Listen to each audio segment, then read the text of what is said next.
Kalau misalnya gua di kadar lemak 30% kayak gini, atau kadar lemak di atasnya itu ya, itu 40% kayak gini, itu pada saat gua zaman dulu ya, itu gua demen banget yang namanya gorengan, nasi goreng gila Obama ya. Terus nasi goreng apa tuh? Jadi nasi goreng lain, mie ya, itu gua pasti kalau sehari itu gua pasti makan makanan-makanan yang kayak gitu. Nah, kalau misalnya gua balik lagi ke kadar lemak 30% kayak gini ya, itu mukanya berjerawat karena kebanyakan karbohidrat. Kadar lemaknya tinggi sehingga mukanya jadinya chubby. Kalau misalnya gue balik lagi ke kadar lemak itu, kira-kira apa sih ya langkah-langkah yang gue bakal lakuin supaya gue bisa balik lagi kayak sekarang di kadar lemak 10% kayak gini ya, sehingga six pack abs-nya terlihat dan mukanya jauh lebih tirus. Jadi kita lebih menarik, oke? Mukanya jadi lebih bersih juga, ya kan? Karena apa? Karena kita jadi lebih sehat. Nah, di video kali ini gue bakalan sharing ke teman-teman apa sih kira-kira yang gue bakalan lakuin. Kalau misalnya gue itu balik lagi ke kadar lemak 30% atau sampai bahkan 40% kayak gini. Nah, sebelumnya gue mau kasih saran dulu nih ke teman-teman. Sekarang teman-teman buka baju coba, ya kan? Ngaca coba. Teman-teman sekarang bisa tentuin dulu kadar lemak teman-teman ya secara gratis tanpa kita ke tempat gym yang ada timbangannya itu ya, timbangan yang bisa mengukur kadar lemak yang sebenarnya itu nggak 100% akurat. Teman-teman bisa mengukur nih ya, mengira-ngira sebenarnya kadar lemak teman-teman itu berapa. Teman-teman bisa langsung lihat aja tabel kadar lemak di sini. Ada yang 30%, ya kan? Ada yang 40% atau bahkan ada yang 20%. Nah, jadi tips ini khusus buat teman-teman yang kadar lemaknya itu 30% ke atas kayak gini ya. Nah, udah nemu kan sekarang kadar lemak lu? Udah belum? Ya, kalau udah nemu sekarang, jadi gua ini turun dari kadar lemak 30% ya ke kadar lemak 10% ini, itu gua capai selama 1 tahun. Nah, kalau misalnya gua ulang lagi nih ya, kita bisa tuh mencapai dari 30% gini ke kadar lemak 15% gini selama 6 bulan aja. Jadi cara apa sih yang paling pertama supaya kita tuh langsung ya kan, langsung turun kadar lemak, nggak numpuk-numpukin lagi tiap harinya? Yaitu adalah kita wajib untuk meningkatkan konsumsi protein harian kita, terutama dari protein hewani. Jadi buat teman-teman, kalau misalnya teman-teman kadar lemaknya 30%, 40% kayak gini, itu gue udah paham, gue udah katam Pak ya. Karena apa? Karena gue juga pernah ke situ. Biasanya kalau kita kadar lemaknya tinggi, kita sarapannya bukan telur, kita bukan ibaratnya sarapannya makanan-makanan tinggi protein, tapi kita ke depan dulu ya. Ke depan dulu manggil abang-abang ini ya kan, abang-abang gado-gado ya kan, atau misalnya ada gorengan ya kan, bang gorengan bang 5.000, iya 5.000 nggak cukup, 10.000 minimal ya. Jadi dengan 10.000 itu kita bakalan makan apa? Makanan yang tinggi banget karbohidratnya, dicampur tepung ya. Jadi misal contohnya pisang goreng dicampur tepung, digoreng sama minyak yang nggak sehat, itu kalorinya bakalan tinggi banget. Jadi daripada kita mengkonsumsi itu, supaya kita bisa mencukupi kebutuhan protein harian kita, biar kita bisa turunin kadar lemak, kita wajib untuk mengganti makanan-makanan itu. Mulai sarapannya kita ganti sama telur, ya kan, sama daging, ayam, paha ayam, sama sapi, sama kambing. Jadi gitu. Kalau non muslim misalnya pakai babi. Jadi kita makan aja sarapannya, kita mulai ganti jangan sama gorengan. Nggak apa-apa kopi pahit gitu ya, jangan pakai gula nggak apa-apa. Selama makanannya kita jangan makanan yang nggak ada proteinnya. Itu yang paling pertama, yang gue bakalan ubah kebiasaan gue, yaitu adalah mencukupi kebutuhan protein dan juga mengubah kebiasaan gue. Pada saat gue dulu itu, gue pagi-pagi Pak, itu gue kalau nggak gorengan, itu gado-gado sama bumbu kacang tuh ya, sama kecap yang banyak tuh.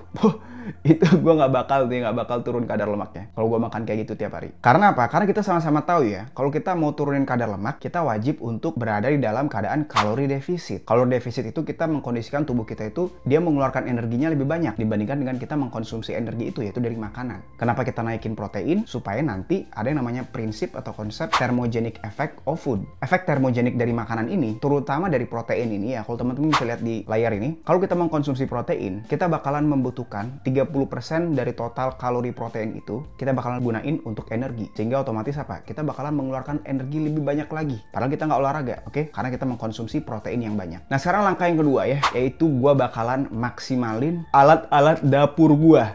Oke? Karena apa? Karena kalau kita misalnya mau turun kadar lemak, kita wajib untuk apa? Untuk menghemat duit juga, ya kan? Kita kan butuh protein tuh mahal. Kalau kita beli di luar, itu kita bakalan apa? Kita bakalan bangkrut. Kita nggak bisa beliin cewek kita, ya kan? Bangkrut pokoknya, ya kan? Pokoknya kita bakalan apa? Bakalan jadi mokondo. Badan lu bagus, tapi lu apa? Lu nggak punya duit, ya kan? Kita nggak mau itu. Sehingga apa solusinya? Solusinya adalah kita memaksimalkan masak di rumah. Kalau bisa, teman-teman misalnya ada teman-teman yang ngekos, ya kan? Carilah kosan yang ada dapur. Atau misalnya teman-teman yang biasanya kerja di kantoran, ya kan? Mulailah sekarang belajar masak. Karena apa? Karena kalau masak ini, itu bakalan yang paling pertama, itu menghemat keuangan kita. Itu udah pasti. Yang kedua, bakalan menghemat kalori-kalori yang tersembunyi, yang yang membuat progres kita itu yang seharusnya, kayak klien gue ini ya, dia selama 5 minggu itu turun 11 kg dan six pack abs-nya udah mulai kelihatan. Karena apa? Karena setiap minggunya kita review nih ya, dia tuh selalu ada penurunan lingkar perut, dan lingkar perut itu adalah penurunan lingkar yang paling susah. Kalau misalnya kita masak di rumah, makan makanan masakan yang di rumah, kalorinya bakalan terukur ya, tidak terlalu berlebihan, sehingga tiap minggunya kita bakalan apa? Kita bakalan mendapatkan hasil, ya kan? Hasil yang paling efektif. Nah, yang nomor 3 nih ya, nomor 3 itu yaitu kita wajib untuk stop dulu nih, oke? Minuman-minuman yang ada kalorinya. Kita carilah minuman-minuman yang alternatifnya. Contoh minuman soda ya, bersoda. Contohnya Coca-Cola. Itu gulanya tinggi banget lah ya. Kalau teman-teman masih zaman sekarang nih ya, masih minum Coca-Cola, kalau misalnya konteksnya pengen turun kadar lemak, kemana aja lu? Mending kalau lu misalnya sebelum COVID gitu ya, kayak gue dulu pas gue gendut gini ya, wajar. Tapi zaman sekarang masih minum gitu. Kalau lu mau turun kadar lemak, ya nggak bisa. Pilihlah alternatifnya. Kalau misalnya teman-teman belum tahu ya, sekarang tuh udah banyak minuman-minuman yang memang sengaja dibikin untuk membantu kita turun kadar lemak. Contohnya apa? Coca-Cola Zero contohnya. Ini bukan sponsor, tapi teman-teman bisa coba sebagai alternatif minuman manis. Tapi teman-teman ingat, jangan banyak-banyak. Kalau misalnya banyak-banyak nggak sehat juga ya. Kalau biasanya awal-awal kita perutnya kembung dan kita jadi bergas juga karena ada pemanis buatannya di situ. Nah, gue nggak menyarankan, tapi kalau buat awal-awal pemula, teman-teman bisa ganti tuh ya dengan daripada yang ada gulanya, pilihlah minuman-minuman yang nggak ada gulanya. Adanya tuh pemanis buatan. Contohnya yang kedua, daripada kita beli apa? Beli susu UHT yang gulanya tinggi, apalagi di susu-susu formula ya kan, susu-susu yang ibaratnya dibikin buat ibu-ibu hamil itu lo minum, apalagi lu cowok, jangan. Karena susu formula buat ibu hamil itu ya, itu tuh tinggi banget gulanya. Karena ini gue kebetulan gue mau punya anak ya, tapi kan gue lihat-lihat susu nih, gue lagi lihat-lihat susu, ternyata gulanya pak itu tinggi banget pak. Gue heran banget asli, gue nggak tahu kenapa, kan udah mahal ya kan, gulanya tinggi. Wah, mending susu ASI ya kan. Kalau ASI itu gulanya nggak ada tambahan gula, jadi sehat bayi gue ntar ya. Jadi gitu, jadi kita tuh daripada kita beli minuman-minuman manis gitu ya, misalnya susu atau apa itu, mendingan kita beli whey protein aja. Karena whey protein itu dikondisikan gulanya rendah tapi proteinnya tinggi. Jadi gitu, jadi stop dulu minuman yang berkalori, kita minumnya air putih aja pakai es atau sparkling water ya, biar ada soda-sodanya, tapi kita nggak merasa bersalah minumnya. Nah, yang keempat nih ya, yaitu apa? Yaitu kita wajib untuk menambahkan kardio jalan kaki. Dulu itu gua anggap jalan kaki itu ya kayak ya bukan olahraga. Gua menganggap jalan kaki itu nyusahin gua doang.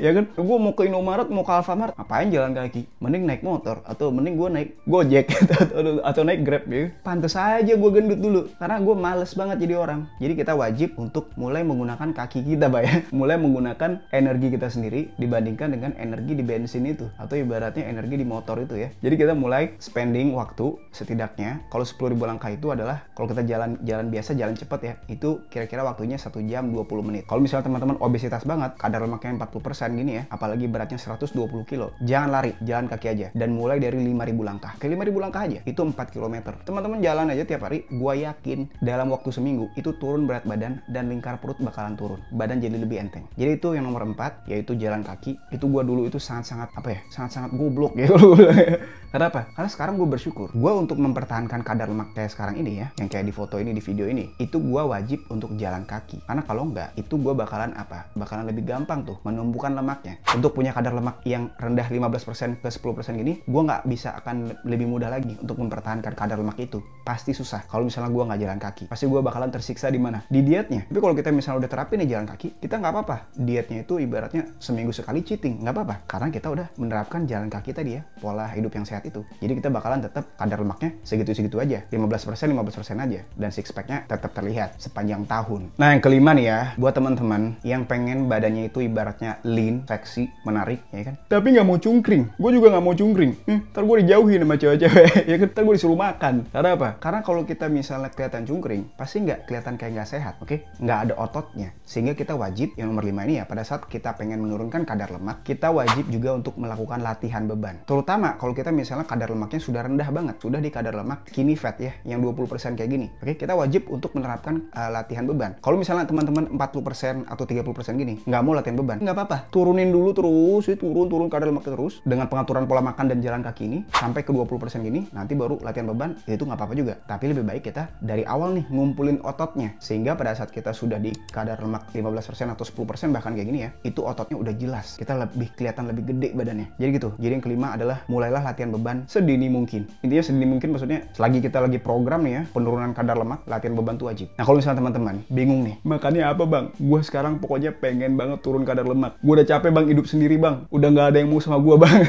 tenang, ada gue bakal bantuin untuk mencapai body goals lo. Atau misalnya teman-teman udah obesitas, gue udah nggak bisa kemana-mana bang, gue kemana-mana sesek, gue ada gangguan tidur, terus juga gue gula darah gue tinggi bang, trigliserida gue juga tinggi, karena kadar lemak gue tinggi, gue buncit. Tenang aja, kalau teman-teman pengen di coaching langsung dari gue bikinin menu makanannya, bahan-bahan makanannya beli di mana dan apa-apa aja, cara masaknya gimana, dan kalau kita cheating itu alternatifnya apa aja, termasuk program latihan beban dan juga program latihan kardio harian, supaya kita bisa turun kadar lemak dari 30% gini ke kadar lemak 15% gini selama 3-6 bulan ya. Kayak misalnya klien gue ini, dia dari skinny fat, perutnya buncit, dia selama 5 minggu turun 11 kg, dan dia salah satu klien yang paling rajin menurut gue, makanya gue sering tunjukin ya, selama 5 minggu aja abs-nya udah mulai kelihatan. Atau misalnya teman-teman ada yang umurnya 40-an ke atas ya, klien gue ada juga yang 69, beliau gue coaching, gue bantuin, akhirnya turun tuh ya 14 kilo selama 3 bulanan. Kadar lemaknya dari bergelambir gini udah mulai kelihatan abs-nya, dan ototnya juga, tangannya udah mulai kelihatan ya, kadar lemaknya tuh sudah menurun dan ototnya semakin kelihatan. Nah kalau misalnya teman-teman mau dibantuin, teman-teman bisa langsung daftar aja di link di deskripsi. Nah tahapan yang terakhir ya, ini gue sangat-sangat tekankan kepada teman-teman. Karena apa? Karena ini itu bener-bener ngefek langsung ke progres kita, oke? Progres diet dan progres latihan kita. Yaitu apa? Yaitu tidur yang cukup. Kalau misalnya kita tidur itu cuma 5